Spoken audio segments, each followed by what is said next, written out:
ng natural para sa bawat pamilya Pilipino. Maging malusog, mapagmalasakit, buhay na masigla. Ayan, magandang araw sa ating mga viewers, no? Ulitin ko ho, ako si Doc Anton Roquel at ito ang Alagang Natural, no? Ang ating topic sa araw na to ay kalusugan, kalikasan kontra insomnia. So, ngayong araw, ating pag-uusapan ng isang kondisyon na laganap pero madalas binabaliwala natin. Kasi parang, hirap lang pala ako makatulog. Pero sa totoo lang, ito pala ay insomnia na. O yung, ulitin ko, hirap sa pagtulog. So, alam nyo ba, ayon sa pag-aaral, milyon-milyong tao, no, sa buong mundo ang nakakaranas ng insomnia kahit paminsan-minsan.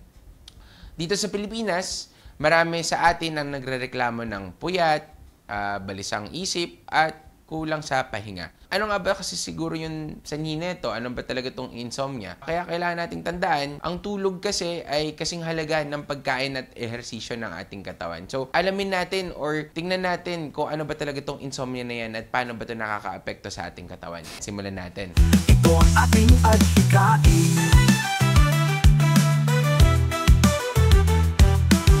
So, ano nga ba ang insomnia? So, ang insomnia ay isang sleep disorder, no? Kung saan nahihirapan ng tao makatulog or tipong manatiling tulog. Pwede kasi dyan na hindi talaga sila makatulog or tipong napakababaw ng tulog nila, no? O makaramdam sila ng kahit papano nakakapagpahinga talaga sila habang natutulog. So, maaari itong paminsan-minsan, acute, or pangmatagalan, chronic. So, yan ang mga types ng mga insomnia na meron. So, ano nga ba yung sanhi ng insomnia? Unang-una kasi sa madalas marinig natin, stress, no? Yung pag-aalala o yung mga kondisyon tulad ng depression ay nakaka-surface ng insomnia. Susunod dyan is yung mga masasamang sleeping habits. Isa dyan yung gumagamit ka ng gadget habang tulog, irregular yung schedule ng pagtulog mo, yung malakas na ilaw, no? Habang ka natutulog. Kasi yung mga bagay na pwedeng mababaw yung pagtulog mo. Kaya mahirap, hindi ka makapagpahinga ng tama. Yung susunod dyan is yung pag-inom ng mga ibang substances tulad ng kape, energy drink, alak, yosi sa gabi bago matulog. Bakit? Ito kasi is nakaka-apekto yung mga chemical or yung substances na yan dun sa natural hormones or sa natural sleep schedule ng katawan kasi meron. So yung kape, again, alam naman natin na is nakakapagising yan tulad ng energy drinks. Yung alak naman at yosi is medyo may pang-downer, meron din yan pang-upper. Ibig sabihin nun, pwedeng mag-relax yung katawan. Meron din yan na parang nagpapastimulate ng katawan natin, di ba? Kaya nakaka-apekto siya. Ulitin natin, dun sa sleep schedule. And then yung mga karamdaman tulad ng GERD, arthritis, asthma, or sakit sa puso is nakakadagdag din yan ng mga simptomas or parang sanhi sa insomnia dahil nga yung pag-aalala mo dun sa mga sakit na yan. And then lastly, ito is side effect ng mga mangilang-ilang gamot. So, depende kasi din yan kung iniinom mong gamot. Kaya dapat nagpapakonsulta ka talaga sa specialista o sa doktor bago mo inumin, no? Yung gamot na gusto mong itik. Yan. So, ano yung mga simptomas nito? So, una is hirap makatulog kahit pagod na pagod ka na. Yung tipong pagod na pagod yung katawan mo, lusaw na lusaw yung katawan mo, pero gising na gising naman yung utak mo, 'di ba? Or yung tipong madalas kang nagigising sa gabi. Ibig sabihin nun, nakakatulog ka, pero paputol-putol. Yung tipong biglang nawawala ka na, naalimpungatan ka, di ba? Isa dyan is yung pagkagising ng sobrang aga. Tipong natutulog ka ng sobrang late, pero alas 4, alas 5 ng umaga, nakakagising ka na kaagad, no? Yung sunod dyan is yung parang pagod ka na, antuking ka na, irritable ka na sa buong araw. Yan, simptomas din yan ng insomnia dahil hindi ka nakapagpahinga eh.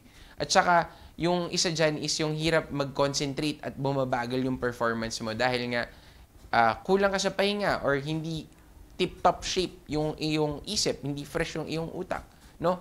Kaya kayo biglang bumabagal or hirap ka mag-concentrate. Ayan, so ano nga ba yung mga komplikasyon kung pababayaan natin yung insomnia? So, unang-una dito is yung mataas na risk na tumaas yung presyon mo o yung blood pressure mo, di ba? Na pwedeng mag-lead to heart diseases and dahil nga ang mga high blood pressure, ang mga kapatid nan is yung diabetes naman. Yan. So, tataas yung risk mo ng high blood pressure, heart disease at diabetes. Pwede din dyan is yung bababa yung resistensya ng katawan mo, yung immune system, di ba?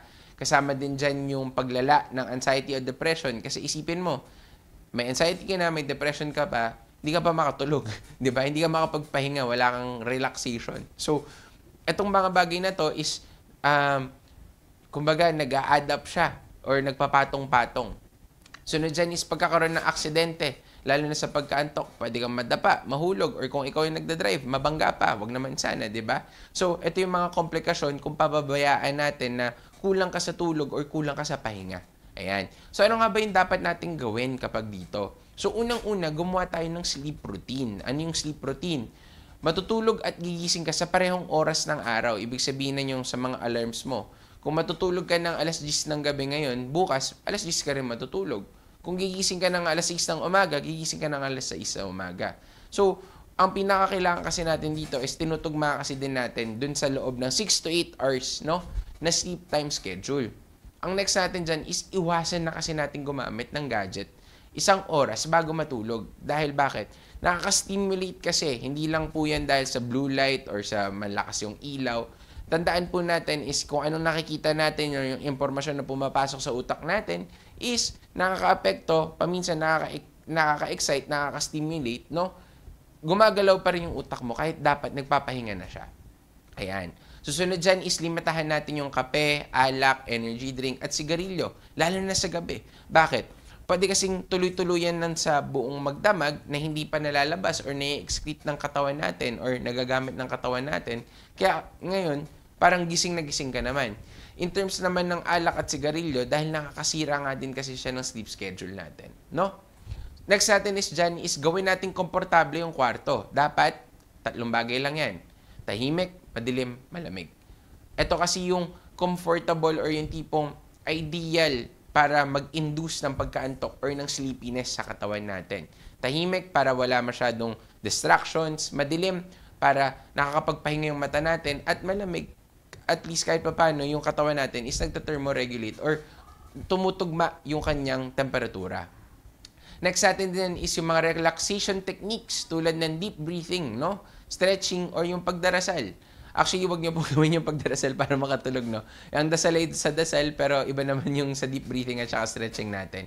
Yung deep breathing and stretching kasi nakakatulong siyang mag-relax nga sa katawan, yung mga muscles natin. Yung siguro yung pagdarasal, pwede nating isama din yan, no? Pero wag naman habang nagdadasal at matutulog ka. Ayan. And then lastly, kung hindi pa rin maayos, kumonsulta na kagad ng spesyalista kasi maaaring kailangan mo na ng extra therapy para tapatan natin yung mga kondisyon na meron talaga, no? Or yung underlying condition.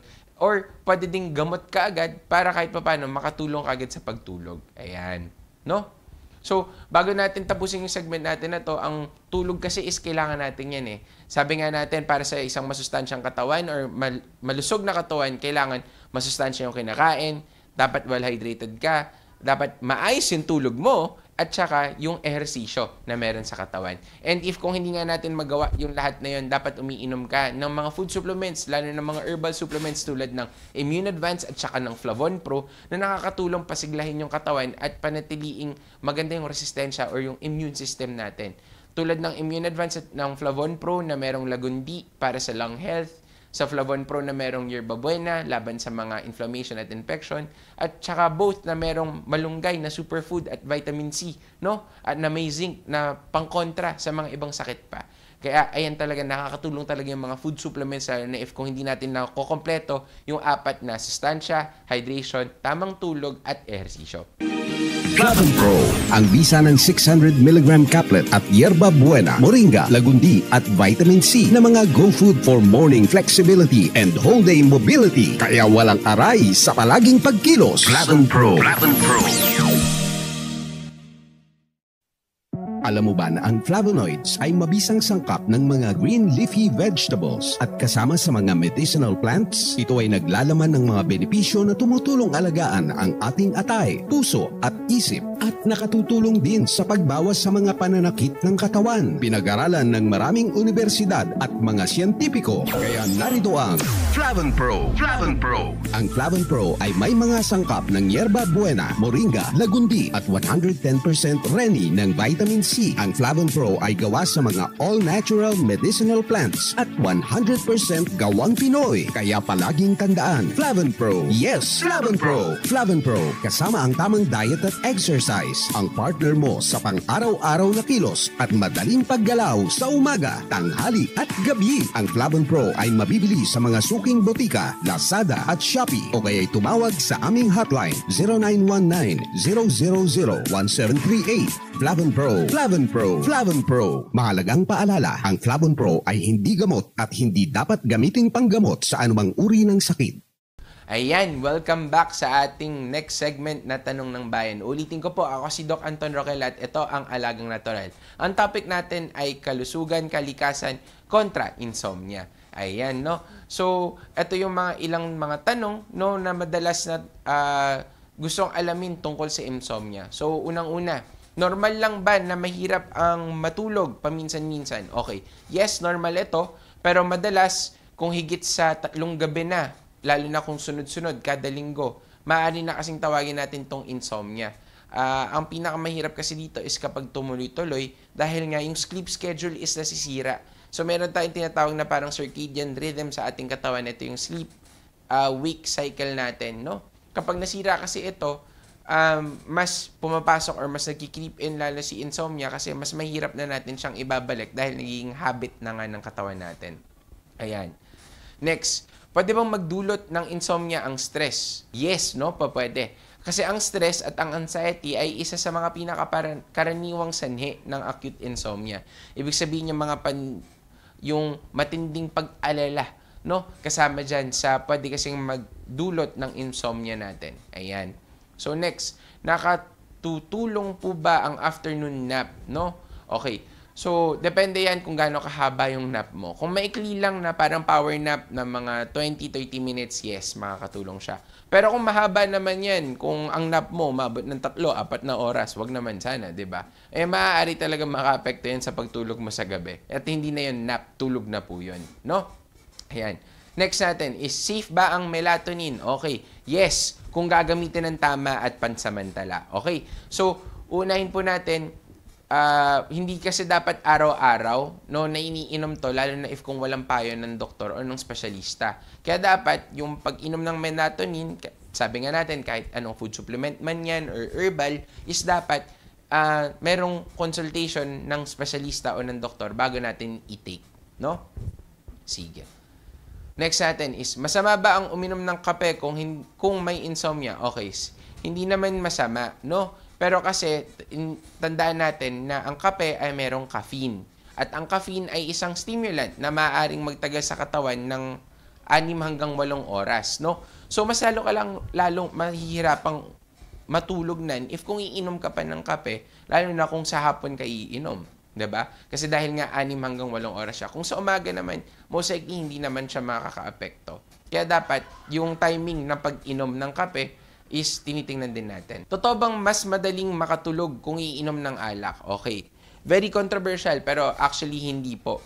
Mabilis ka makakatulog pero ang babaw kasi at maging restless yung tulog mo. Yung mga iba naman, yung mga blackout, hindi ka naman talaga kasi natulog pero para ka lang nakoma, nag-blackout ka lang talaga. Hindi ka naman din nakapagpahinga.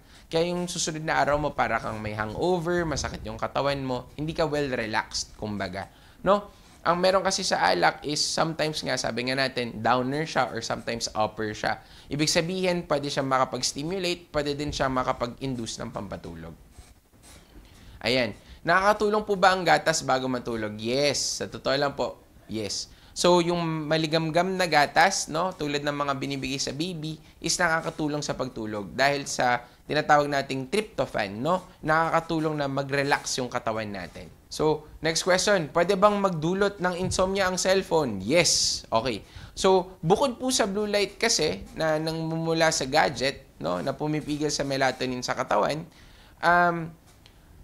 yung stimulation po na napapanood natin or ng mga nakikita natin is pwede kasing nakaka-apekto din sa paghirap magtulog, no? Kaya dapat talaga, ang recommended is 1 hour before sleeping is nakatago na or bukod na yung cellphone para naman nakakapag-shutdown ka ng tama yung katawan mo. Pwede bang sanhin ng sakit sa katawan ng insomnia? Yes, no? Madalas may relasyon kasi ang insomnia sa mga iba't ibang mga sakit sa katawan. Lalo na kung meron kang inaalala or meron kang stress or anxiety-inducing na mga sakit tulad ng GERD, arthritis, asthma at iba pa. Dahil hindi ka nga makapagpahinga ng tama. So, paano kung night shift ang trabaho ko? Okay, sige. So, gumawa ka ng sleep cave. Tandaan natin yung 3 bagay, no? Para sa maganda or sa conditioned or well-conditioned sleep. Sabi nga natin, ito yung madilim na lugar, tahimik, at saka malamig na kwarto. So, kahit may araw. So, kapag kaya natin gumawa ng ganun or ma-induce natin yung simulation na yan, no, kahit night shift ka, makakatulog ka na maayos. Kung hindi naman kaya na madilim or tahimik or malamig, again, pwede kang mag-eye mask, earplugs, tapos tapat mo yung electric fan. Baka makatulong na rin yun. Basta as long as yung 3 areas na yan is masuffice sa atin para maganda yung kondisyon ng tulog mo. Ayan. So, delikado ba kung kulang sa tulog? Yes, no? Mas mataas ang risk mo kasi dahil sa aksidente, sa mga heart diseases, obesity, at diabetes, no? Kapag ikaw ay kulang sa tulog. Kaya dapat, bawi-bawi din pag may time. Pwede bang gumaling ang chronic insomnia? Yes, no? Pero hindi siya agad-agaran. Medyo matagal ang gamutan, no? At kombinasyon siya ng mga lifestyle changes, mga therapy sessions, at saka minsan gamot. So, lahat kasi ito is nagko-contribute, no? Dahil sa chronic insomnia. Kaya dapat talaga may konsulta din ng mga espesyalista o ng mga doktor o ng mga therapist, no? Araw-araw ang digmaan. Umaga't gabi sumasabak sa laban. Dapat protektado ka outside at inside. Immune Advance contains 4 active ingredients gaya ng lagundi, malunggay, non-acidic vitamin C at zinc. Tulong pampatibay resistensya para tulong proteksyon. Isama pa ang proper diet at exercise. Para katawan ay handa, Immune Advance helps support a healthy immune system. Immune Advance ang sandata. No approved therapeutic claims. Ang Immune Advance ay hindi gamot at hindi dapat gamiting panggamot sa anumang uri ng sakit. Available in Shopee, Lazada, and other leading drugstores. Ayan. Mas maganda bang matulog ng 8 oras diretso? Yes. Ang pinakamaganda is dire-diretsong tulog. 6 hanggang 8 oras na dire-diretso ang pinakamaganda. So, yung quality kasi o yung kalidad at tuloy-tuloy na tulog ang pinakamahalaga, hindi lamang yung bilang ng oras. Pwede kasi na natulog ka ng 8 oras pero tigta 10 minutes lang naman. Tapos nagigising ka rin in between. Hindi ka din talaga makakapagpahinga nun, no? So, ang mas maganda is dire-diretsong buong 6 to 8 hours. Yan. Totoo bang mas madaling makatulog kung mag-exercise? Okay, sige. So, kung mag-exercise ka, again, sa timing, no? Pwede. Kung mag-exercise ka sa umaga, tipong mapapagod yung katawan mo pagkatapos din ng buong trabaho, buong maghapon, pwedeng makatulong. Kung pwede din sa hapon or sa gabi, depende kasi yan. Kasi bakit? Ang pag-exercise kasi releases other hormones na pwede din mag-stimulate ng katawan. So, kung masyadong late mo yun gagawin, tipong mga madaling araw, patulog ka pa lang, baka mamaya hindi ka makatulog lalo dahil nga iba yung epekto niya sa katawan. Baka baliktad yung maging epekto pa niya sa katawan mo. Kaya dapat i-schedule mo pa rin or i-timing mo pa rin ng tama. At ito na yung ating last question. Ano ang pinakaunang hakbang para matulungan ng sarili kung may insomnia? Okay. So, simulan natin yung sleep schedule mo o yung sleep hygiene kung tinatawag. So, una is regular bedtime. Ibig sabihin, maglagay ka ng saktong oras. Pag sinabi mong alas 11, alas 10, alas 10 matutulog ka na. No gadgets 1 hour before, no? Iwas ka sa kape, lalo na kapag hapon na. At gawing komportable yung lugar ng kwarto mo. Ulitin ko po, yung tahimik, madilim, at saka malamig. Para kahit papano, komportable ang iyong pakiramdam. At dyan po mga kaibigan, nagtatapos ang ating usapang kalusugan, kalikasan kontra insomnia. Tandaan natin, ang tulog ay gamot ng katawan. Kung hindi sapat ang pahinga, apektado ang lahat. Yan ang kalusugan, emosyon at trabaho mo. Kung may insomnia, huwag basta tiisin. Ayusin natin ang lifestyle, alagaan ang katawan, at kumonsulta kung kinakailangan. Maraming salamat po at sana tayo lahat ay makatulog na mahimbing mamayang gabi, no? Ulitin ko po, ako si Doc Anton Roquel, ang inyong kasama sa Alagang Natural, ang programang nagbibigay gabay at impormasyon para sa mas mabuting kalusugan at kalikasan. Again, sa mga aking viewers, happy sleeping tonight. Stay happy and healthy. Tingin ng pag-asa sa bawat tahanan, may alagang natural na dama.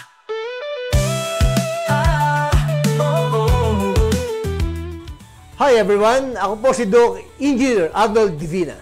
At ako naman po si Aida Gonzalez and we are your hosts here on Tagumpay It's All Good.